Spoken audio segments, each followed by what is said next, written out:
Eu estava pensando esses dias, já está entrando na segunda quinzena de novembro, e o final do ano está chegando. Todo mundo gosta dessa época de final de ano aqui? Mais ou menos, né? Eu gosto. Por algum motivo, essa época do ano é a época que as pessoas mais pensam em objetivos, novas coisas a serem feitas. Acontece isso com vocês? Comigo, eu sou totalmente assim. Tem alguma coisa que é muito incrível sobre estabelecer objetivos que me deixa muito empolgado e muito animado. Mas muito, de verdade. Assim, quando vai chegando no final do ano, eu tento fazer uma retrospectiva do que foi meu ano, mas eu fico animado no que eu posso fazer o ano. E aí talvez isso seja pela expectativa do que eu posso fazer de incrível no próximo ano. O que eu deixei de fazer. E coisas mais variadas possível, tipo, sei lá, correr uma maratona, ler a Bíblia inteira, fazer uma viagem legal, uma viagem que sei lá, que me dê novas emoções, né? Que traga algo de novo para a minha vida, algo que me complete. Ou talvez seja a expectativa de finalmente chutar os maus hábitos que eu tenho. Como, eu não sei se todo mundo sabe, eu sou muito preguiçoso. Eu sou um procrastinador nato. Assim, né? Ontem a Ana foi viajar e aí eu fiquei numa reunião com o Carlos de manhã e aí o Carlos falou, você quer almoçar? Eu falei, não, putz, eu tenho que ainda pensar um pouco na pregação, acho que eu vou para casa. E aí fui para casa e, cara, como eu procrastinei, assim, eu sentei no sofá e fiquei ali sentado por horas. Eu só me mexi a hora que o João mandou uma mensagem, ou a Vicky mandou uma mensagem, falou, a gente vai almoçar aí perto, você quer almoçar com a gente? Eu falei, putz, tá na hora de comer mesmo, né, cara? Assim. E aí o que aconteceu? Eu almocei, o João foi embora, a Vicky foi embora, eu voltei, deitei no sofá, levantei às 9 da noite, porque a Vicky mandou uma mensagem e falou, o João não voltou ainda, então eu vou jantar aqui em casa. Eu falei, então deixa eu sair para comer, porque senão eu não consigo parar de pé. Outra coisa que eu pretendo chutar no próximo ano eu como regularmente coisas que vão encurtando minha vida no longo prazo. E eu prometo para a Ana isso quase que diariamente, que eu vou parar. E, cara, se você estiver ouvindo, Ana, não são em vãs essas promessas, eu prometo. Mas eu gosto de estabelecer coisas grandes, grandiosas, e que vão me desafiar de uma maneira absurda. Por muitas vezes eu enfrentei já esses grandes desafios. E engraçado quando a gente se depara com uma grande mudança, um grande desafio, as coisas ficam muito difíceis e nessa hora você olha e fala, eu não estou preparado para isso. Você nunca está preparado, né? E às vezes isso pode ser algo simples, mas bem simples. Eu tenho alguns exemplos, né? Por exemplo, sei lá em casa, anos atrás a gente colocou um objetivo de fazer uma viagem grande para o nosso padrão, grande para o nosso bolso, momento de vida, grande para tudo, né? E a gente não se preparou para isso. Sabe aquilo assim, cara, eu vou viajar porque eu mereço, porque a gente trabalha bastante, não sei o quê, mas você não está preparado para aquilo. Quando que a gente vai viajar? Pô, vamos viajar daqui 2 meses, e aí você fala, putz, começa a pagar, fala assim, então, você não faz uma viagem com tudo pago, né, e tudo mais, não, você faz uma viagem que você começa a pagar quando você vai viajar, isso é a maior loucura. A gente conseguiu fazer essa viagem? Conseguimos. Mas a consequência da viagem acompanharam a gente por muito tempo, mais muito tempo. Eu acho que, sei lá, mais de um ano. Vocês já viveram situações assim que tipo, você toma uma decisão, você faz algo, você propõe um desafio, alguma coisa, e aí te leva anos para você ser curado disso. E nos últimos anos, eu comecei a notar algo sobre mim mesmo. Pequenas mudanças combinadas com uma fidelidade, elas produzem um resultado absurdo. É gigante o resultado. Eu vou dar um exemplo para vocês, né? Eu acho que na minha vida inteira eu não vou correr uma maratona. E vários motivos. Eu não aguento, né? Joelho ruim, Eu acho que deve ser chato pra caramba você ficar 3, 4 horas correndo igual um maluco. Sozinho, né? Ainda. Porque eu não gosto de ficar sozinho, né? Assim, quando eu gosto de ficar sozinho, eu gosto de ficar deitado, sem nada para fazer lá.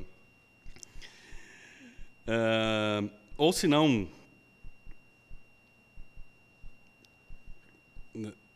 eu não tenho tempo para treinar também, né? Isso era uma coisa. Mas eu posso pensar em correr 4 ou 5 quilômetros para melhorar a minha saúde. E como que eu vou fazer para correr esses 4 quilômetros?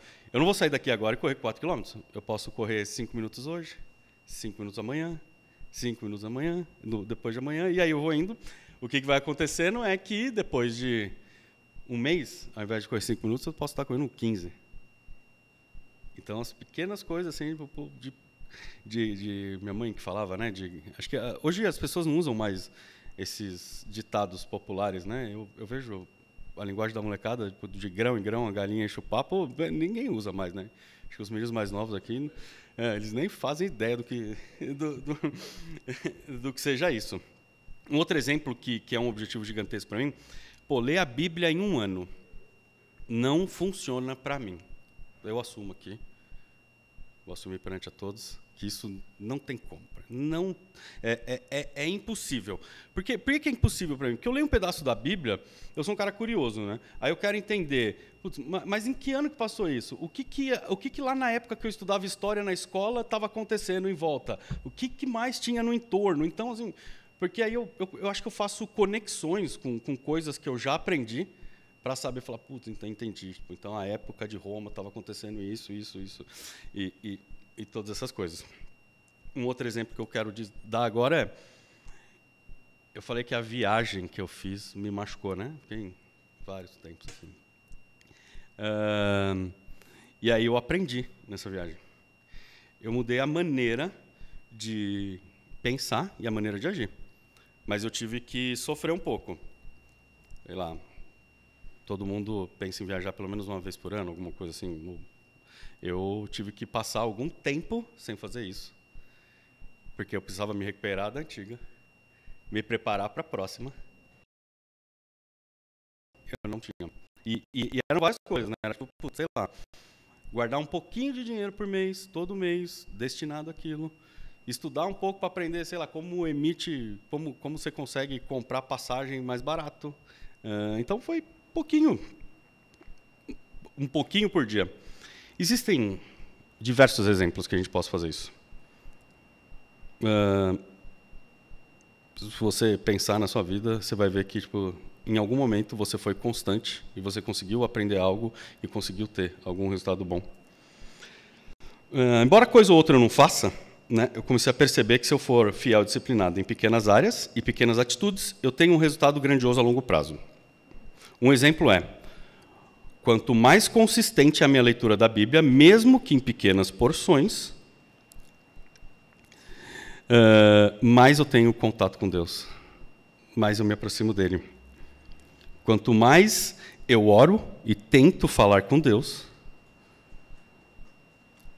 é engraçado que a gente não tem grande quantia de tempo para isso, né? Se você pegar o seu dia de 24 horas, você passa, teoricamente, 8 trabalhando, 8 dormindo, 2/3 dos dias já se foram, e aí você tem todos os seus afazeres domésticos e tudo mais.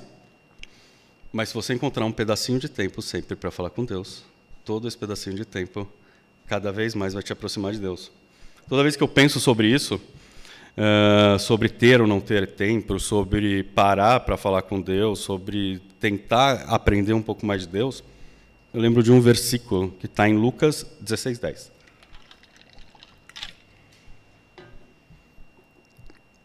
Esse versículo aqui está todo mundo meio acostumado a falar sobre dízimo, mas eu quero dizer que Lucas 16:10 diz assim, eu quero dizer não, né?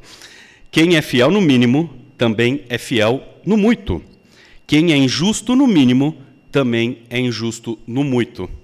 E atrelado a esse versículo, eu tenho mais um de Provérbios, que ele fala muito sobre a minha vida, e está em Provérbios 13:4, e fala assim, a alma do preguiçoso deseja e coisa nenhuma alcança, mas a alma do diligente se farta. Cara, a Bíblia fala repetidamente, ela enfatiza o valor da diligência. Eu tomei até o cuidado de falar assim, você sabe o que é diligência, né? Você sabe empregar isso em algumas coisas? Eu falei, o que diz o dicionário? O dicionário diz que diligência é interesse ou cuidado aplicado na execução de uma tarefa. Deus recompensa a diligência, a fidelidade e o trabalho duro. A gente provavelmente não vai ver um resultado imediato. Em nenhum momento a gente consegue ver um resultado imediato. Mas, ao longo do tempo, veremos.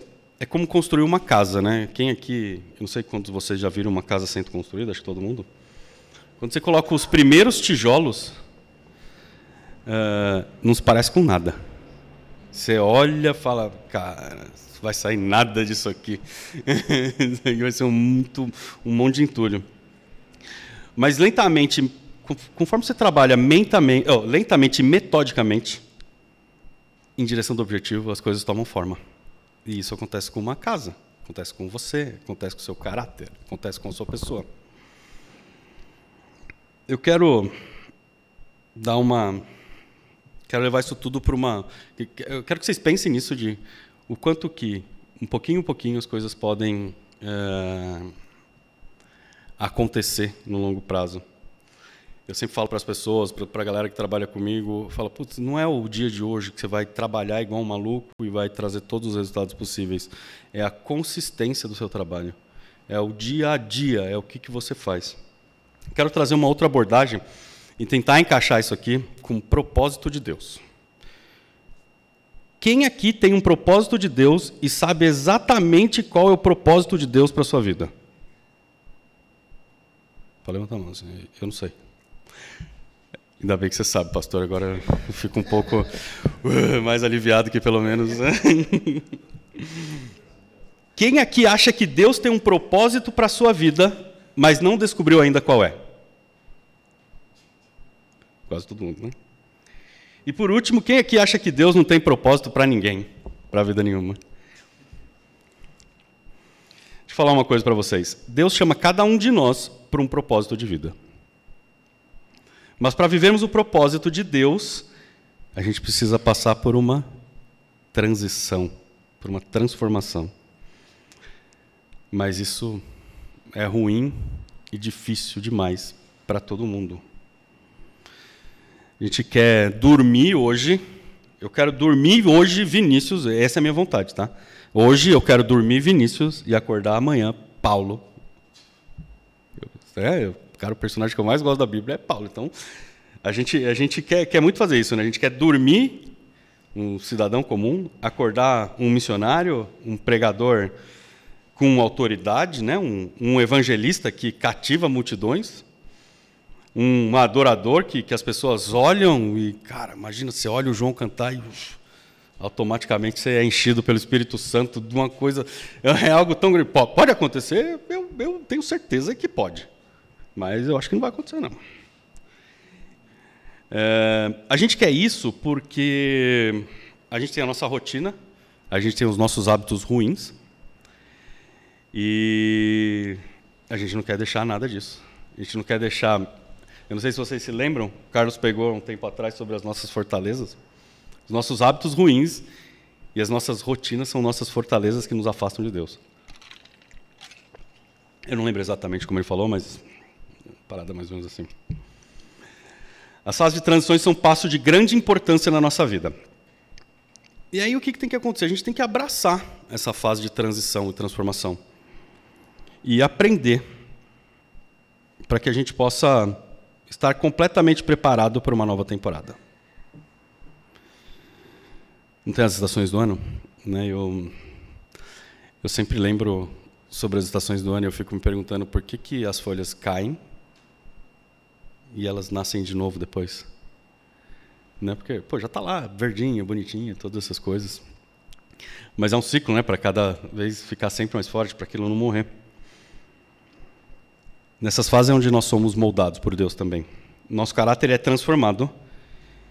E nessa fase, a gente se torna algo totalmente diferente do que a gente costumava ser. Eu queria propor para vocês algo aqui. Em algum momento da minha vida, eu não lembro o nome do livro que eu li, e isso foi nos últimos 5 anos. E eu confesso que faz uns 3 dias que eu estou tentando lembrar, e eu tenho caixas, né? Eu mudei recentemente, eu tenho caixas de livros, eu abri, fiz uma bagunça lascada em casa e eu não achei o livro. Mas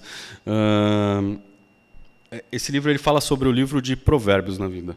Eu acho que foi a fase que eu mais fui transformado na minha vida por Deus. E esse livro ele tinha uma dinâmica diferente, né? E que dá para aplicar sem o livro, eu acho. Ele pega um mês que tem 31 dias. O livro de Provérbios tem 31 capítulos.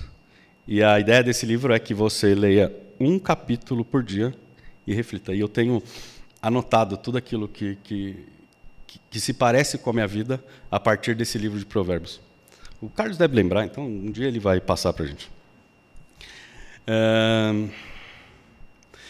Então, eu desafio vocês. Dezembro está chegando, são 31 dias. Leiam Provérbios. Do dia 1 ao dia 31, eu acredito que isso vai ajudar a gente a mudar de vida. Mas por que a gente resiste em mudar? Né? A gente estava falando que Deus tem um propósito para a minha vida, eu sei que Ele tem um propósito para a minha vida, eu não consigo viver o propósito de Deus porque eu não passei pelo processo, só vive o propósito quem suporta o processo. Mas por que a gente resiste a mudar? Procura olhar para o futuro. É importante a gente aprender com experiências passadas. É importante a gente olhar para o passado, aprender o que a gente fez, para que a gente possa atingir alguns objetivos de sucesso. E as principais coisas que a gente aprende você precisa se afastar de hábitos ruins para que possa avançar em novas oportunidades. A gente fica muito confortável com aquilo que a gente sabe e com aquilo que a gente se apega de padrões. Tem um estudo que depois virou um livro, que chama Mindset, que ele fala que existem 2 tipos, em resumo, existem 2 tipos de pessoas, né? A pessoa que ela adquire uma quantidade X de conhecimento e ela leva aquilo como verdade para o resto da vida dela. E a pessoa que adquire essa quantidade X de conhecimento e cada situação que ela vive, ela vai acrescentando mais um conhecimento. Eu tenho tido muitas experiências com Deus e muitas experiências afastado de Deus, que me ensinam muito sobre Deus e me ensinam muito sobre quem eu, Vinícius, sou sem Deus.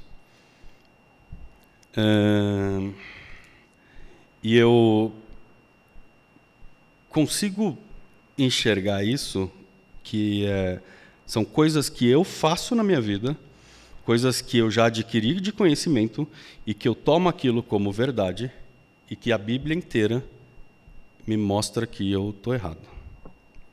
Mas é um pouco mais difícil de eu atender aquilo, né? Por muitas vezes, vir aqui na frente não é algo que me deixa confortável. Vir aqui falar não é algo que me deixa feliz, não sei. Não sei dizer qual que é a palavra correta, né? Mas toda vez que o Carlos me chama para vir aqui, eu fico pensando, cara, mas eu não tenho nada de bom para falar. Eu não tenho algo que eu consiga acrescentar às pessoas com a minha visão do que é Deus, por exemplo. E às vezes, eu não sei se já aconteceu com você, por causa dessa zona de conforto, eu desisto até de sonhos. Para não... Sabe quando dá trabalho, quando as coisas não trabalham? Porque você, sei lá, pode ser até... Eu já sonhei em ver essa igreja aqui cheia de gente, que as pessoas entrassem aos montes pelas portas e todas essas vezes. E aí eu parei um dia e falei, o que eu preciso fazer, Deus, para esse tipo de coisa acontecer? E todas as coisas me tiravam do meu conforto. E E eu sempre pensava, puxa, mas é tão bom ficar aqui no meu cantinho. É tão bom estar aqui. Embora esses comportamentos eles sejam totalmente contrários do nosso desejo de crescer espiritualmente e viver com mais propósito, eles são tudo que a gente sabe. Então a gente fica hesitante em abraçar qualquer coisa. Quando o pastor chega e fala, a gente está precisando de gente para cantar, estamos precisando de gente para diaconia, estamos precisando de gente para essas coisas, o que acontece? Todos os nossos pensamentos eles vêm antes de todas as coisas que fazemos, de todas as coisas que a gente já tem a rotina, a responsabilidade, e a gente nunca quer abraçar nova coisa. Eu vivi isso há pouco tempo lá em casa, eu e a Ana, em que a gente se propôs a aprender mais sobre Deus e a gente tentou entrar no seminário, fazendo as aulas. Era um sonho do Carlos e todas essas coisas. O que aconteceu foi que a gente aguentou 2 meses, porque o seminário atrapalhou a nossa rotina. É difícil, né, Anderson? O negócio é meio complexo. Então a gente fica sempre com receio de abraçar outras coisas.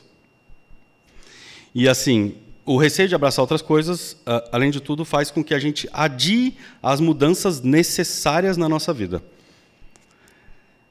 para não passar para o processo, e o problema é ficar vulnerável, porque quem passa pelo processo, quem passa pela transformação, ela fica vulnerável. E a gente tem muito medo de ficar vulnerável, a gente tem muito medo do novo, a gente tem medo de situações diferentes daquilo que a gente está acostumado quando acontecem, e a gente não sabe como agir. Apesar da gente saber na teoria, a gente não sabe como que é na prática. É difícil a gente abandonar velhos hábitos. A gente quer uma recompensa para abandonar velhos hábitos. Já pararam para ver isso? Né? A gente vem aqui na igreja, eu não sei se todo mundo sabe de cor, deveria saber, o versículo de Hebreus 11:1, ele fala, a fé é a certeza daquilo que esperamos e a prova das coisas que não vemos. Mas na hora da briga mesmo, na hora do pega pra capar, a gente vira e fala, Deus, se você existe mesmo, se você quer mesmo que eu faça alguma coisa, coloca uma graminha verdinha aqui. Uma graminha fresquinha, macia, porque aí eu vou dar meu passo de fé. A gente tem medo porque passar pelo processo não deixa vulnerável. Tudo que a gente quer é chegar aqui na igreja e não ser vulnerável para as pessoas. Você abraça o seu irmão. Você fala assim, cara, eu sou seu irmão em Cristo. Mas você não quer ficar vulnerável na frente dele. A gente se diz irmão, mas a gente não quer abraçar o cara e falar assim, eu preciso da sua ajuda, eu preciso que você ore comigo, eu preciso disso. A gente não segue os mandamentos da Bíblia de para você confessar os seus pecados, orar uns aos outros, porque isso te deixa mega vulnerável.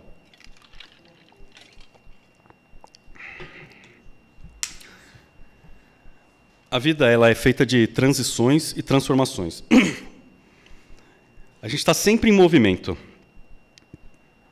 E para que essa próxima estação da nossa vida, para que a gente tenha essa próxima estação da nossa vida, não importa quantas transformações você já teve, quantas você vai ter que passar. Em Hebreus 13:8, a Bíblia diz, Jesus Cristo é o mesmo ontem, hoje e sempre. Não importa o que você esteja passando, não importa o que você tenha medo, Jesus Cristo ele vai ser o mesmo sempre. Não importa o quão difícil isso possa parecer, Deus vai estar lá sempre te amando, te apoiando, e isso nunca vai mudar. A palavra de Deus, de novo, em Deuteronômio 3,16 diz, sejam fortes e corajosos, não tenham medo, nem fiquem apavorados por causa delas. Pois o Senhor, o seu Deus, vai com vocês, nunca os deixará e nunca os abandonará. Só vive o propósito quem suporta o processo. Eu quero deixar 3 atitudes para que a gente possa viver o propósito. A primeira é, reconheça que você precisa mudar. Ninguém é tão perfeito Jesus, você fica fora dessa, né? Acho que ninguém é tão perfeito que não precisa reconhecer que precisa mudar. E qualquer mudança, a menos que, por menor que pareça ser, ela vai gerar uma crise absurda. Ela gera uma crise inicial que te faz desistir dos seus sonhos, te faz desistir daquilo que você quer.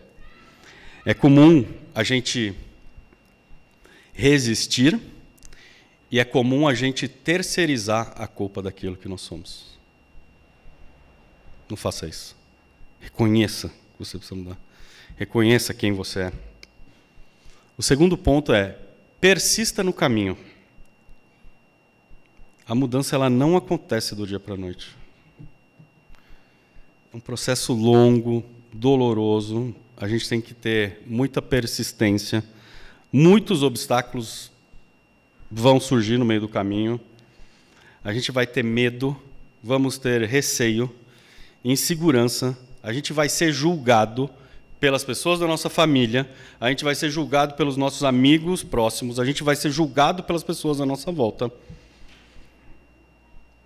Mas, mais uma vez, a palavra de Deus diz para você assim, Isaías 41:10. Por isso não tema, pois eu estou com você. Não tenha medo, pois sou o seu Deus, e eu o fortalecerei e o ajudarei, e eu o segurarei com a minha mão direita vitoriosa. E o último ponto é: entenda o papel de Deus no processo. Marcos 7, de 20 a 23, diz: o que sai do homem é o que torna impuro, pois do interior do coração dos homens vêm os maus pensamentos, as imoralidades sexuais, os roubos, os homicídios, os adultérios, as cobiças, as maldades, o engano, a devassidão, a inveja, a calúnia, a arrogância e a insensatez. Todos esses males vêm de dentro e tornam o homem impuro. Portanto, as atitudes que geram mudanças verdadeiras e perenes, elas devem provir do coração. E apenas Deus é capaz de quebrantar nosso coração. A partir disso, todas as nossas ações refletirão o nosso interior. Amém?